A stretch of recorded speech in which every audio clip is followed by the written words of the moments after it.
Video Apa video? hả? Isa chắc chắc xa.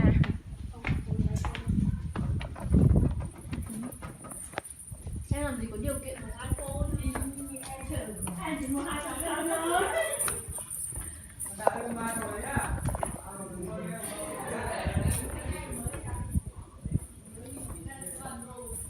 Ô, tậnนี้là thế nào? Hay à?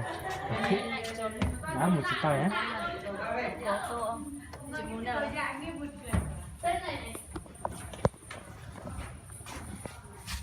Honey một táo chắc. Cảm ơn đấy.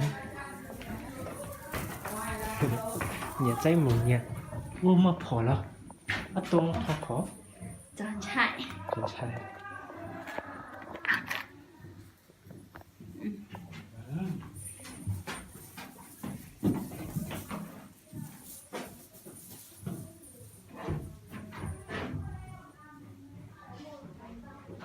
Kia khẩu trang thế này thấy mải đâu ra nữa. Bỏ khẩu trang đi.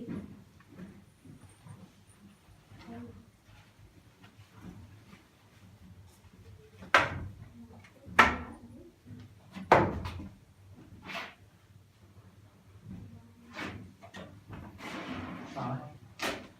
Thế cũng quay nữa nhá. Không phải.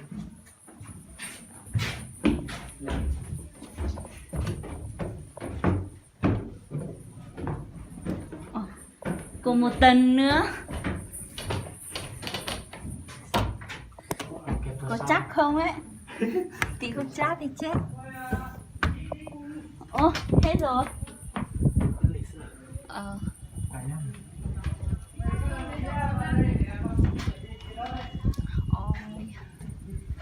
Này. Thôi. Cho nó chưa? Còn nữa. Đó chứ.